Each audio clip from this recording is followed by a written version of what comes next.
तो जो चौथा चैप्टर है लीनियर इक्वेशंस वाला, उसकी 4.3 एक्सरसाइज का ये क्वेश्चन नंबर 6 है। ठीक है, आसान है, बस थोड़ा सा भेजा चलाने की नीड है।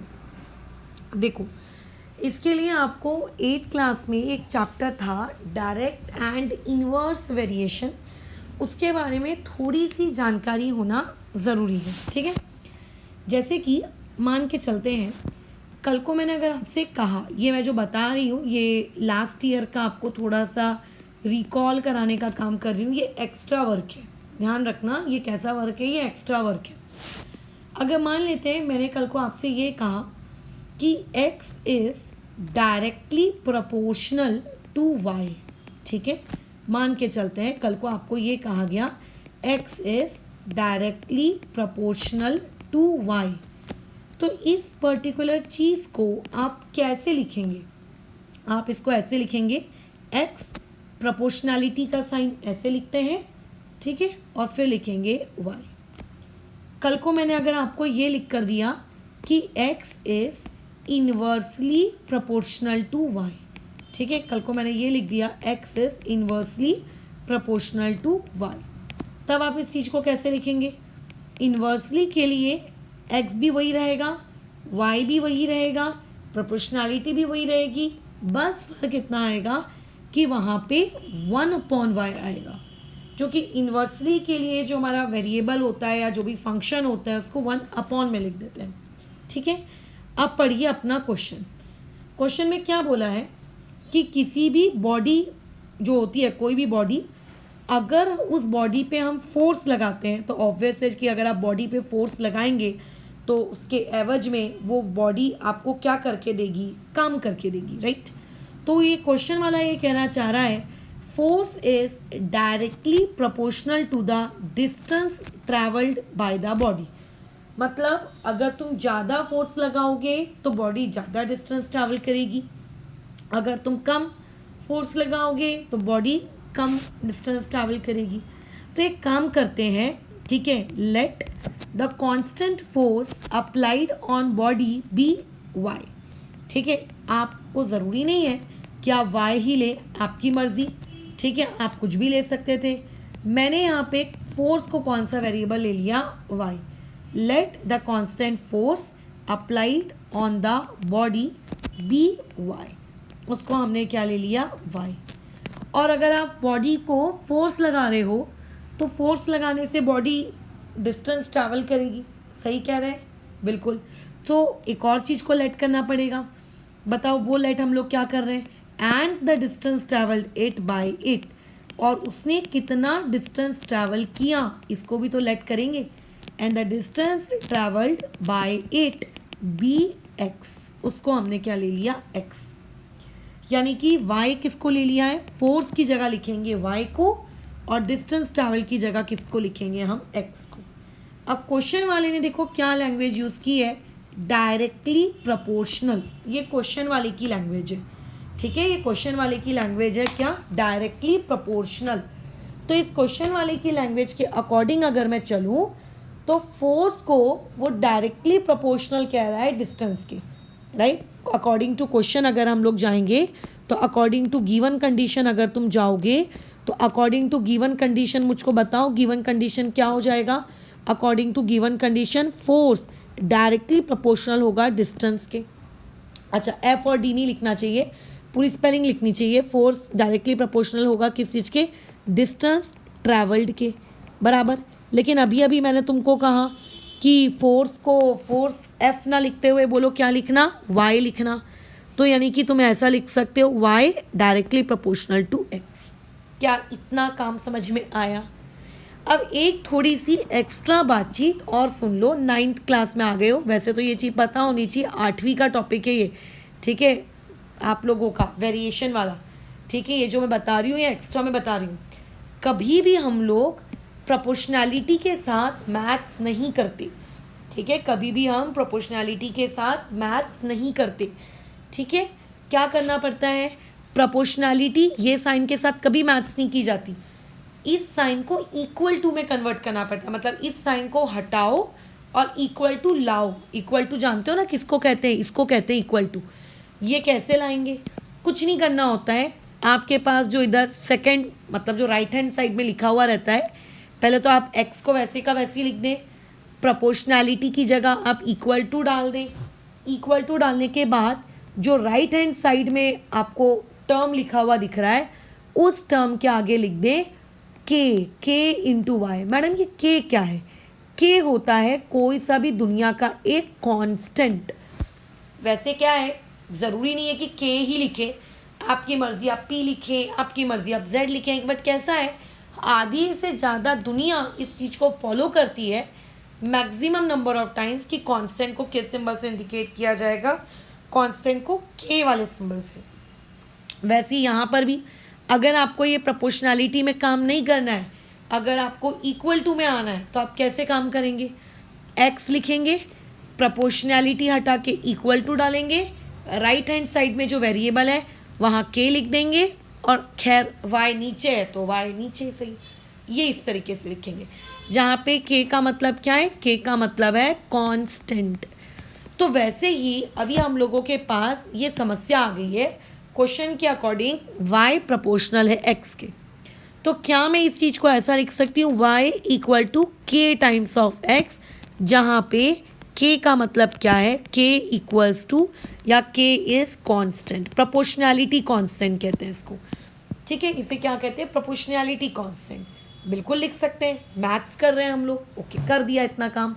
अब देखो क्वेश्चन वाला आपसे क्या कहना चाह रहा है, express this in the form of equation in two variable, ठीक है, खैर बोल रहा है कि इक्वेशन इन टू वेरिएबल में एक्सप्रेस करो, जो कि हमने कर दिया। ये देखो ना, ये हमने y इक्वल टू के एक्स आ गया ना अपना इक्वेशन इन टू वेरिएबल, थोड़ा स्टैंडर्ड फॉर्म में लिख लेंगे बाद में, चलो खैर बाद में लिखेंगे। बोल रहा है by taking constant force as 5 unit, यानी कि वो कांस्टेंट वैल्यू कितनी लेने को कह रहा है, बताओ वो कांस्टेंट वैल्यू कितनी लेने को कह रहा है, वो कांस्टेंट वैल्यू लेने को कह रहा है आप लोगों की 5 यूनिट, ठीक है, वो कांस्टेंट वैल्यू कितनी लेने को कह रहा है, 5 यूनिट। कांस्टेंट मतलब वो किसकी वैल्यू लेने को कह रहा है, आप लोगों को के की वैल्यू लेने को कह रहा है 5 यूनिट। हो सकता है 5 यूनिट के बदले कल को कुछ अलग दे देता, कुछ भी दे देता, तो जो भी देता वो हम लोगों का क्या होता है, कांस्टेंट होता है, ख़त्म कहानी।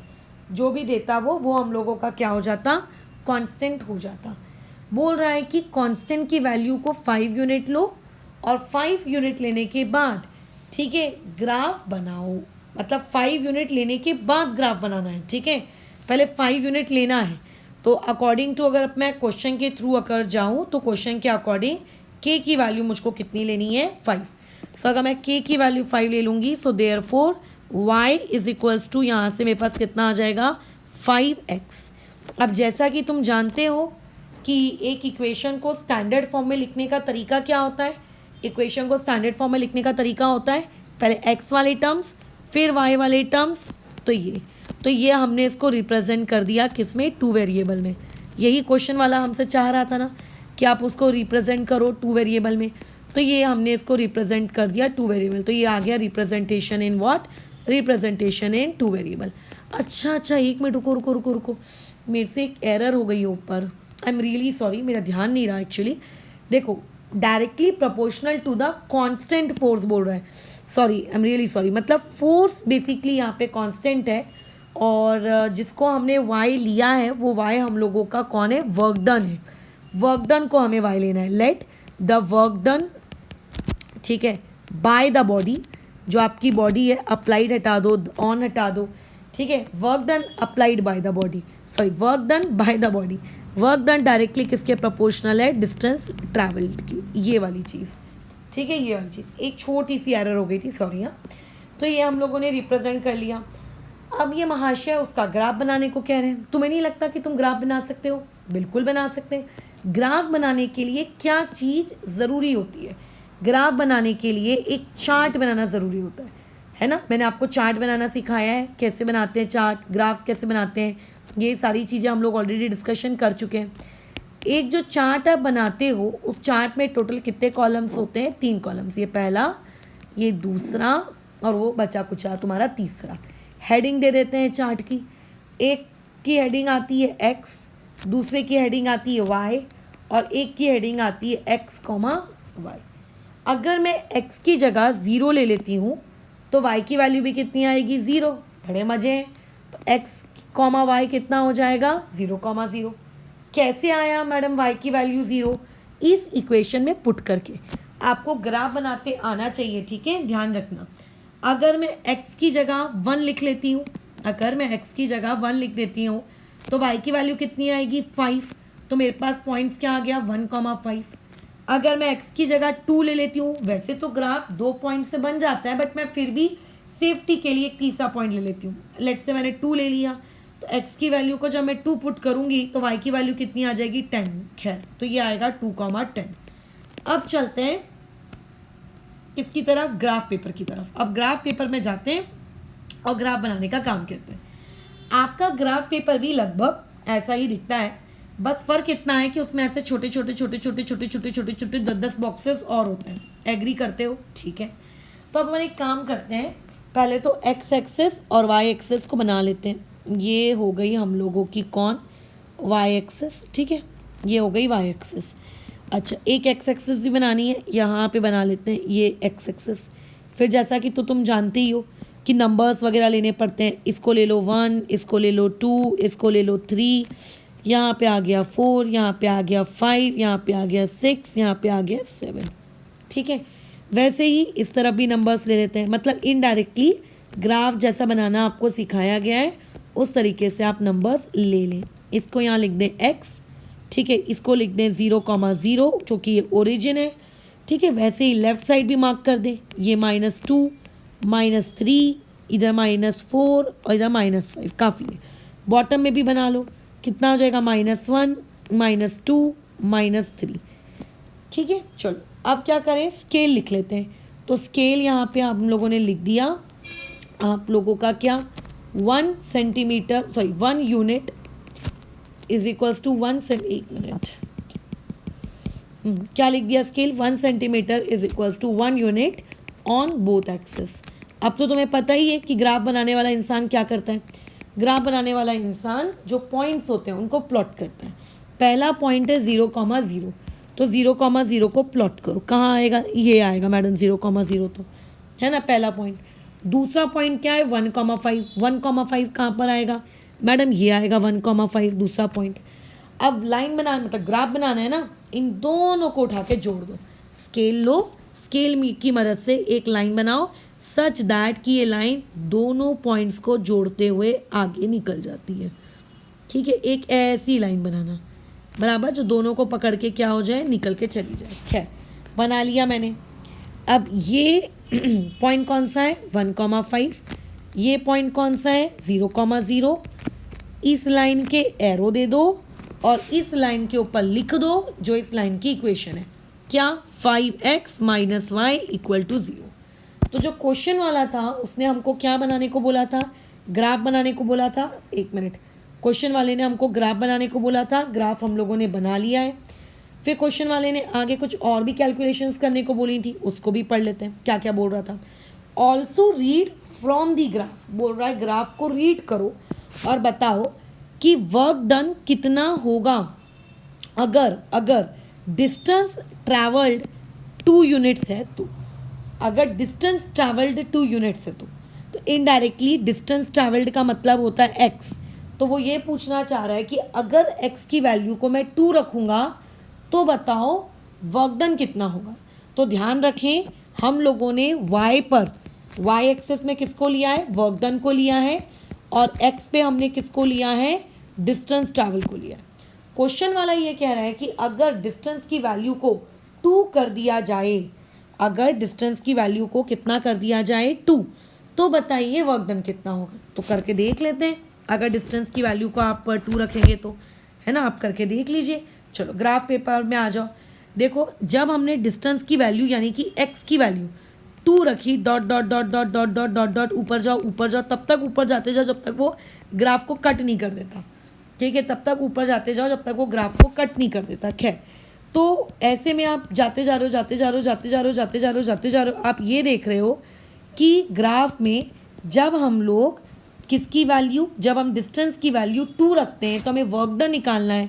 तो हमको पता है कि ये ग्राफ किसका है, हमें पता है ये ग्राफ वर्क डन और डिस्टेंस का है। तो इस ग्राफ की इक्वेशन क्या है, इस ग्राफ की इक्वेशन है y is equals to 5x बराबर। अभी वो क्वेश्चन वाला आपसे क्या कह रहा है कि for distance is equals to 5 units, for distance is equals to 2 units. वो ये कह रहा है कि अगर डिस्टेंस 2 यूनिट्स होता, यानी कि वो आपको बेसिकली x की वैल्यू दे रहा है, यानी कि वह बेसिकली आपको किसकी वैल्यू दे रहा है, x की।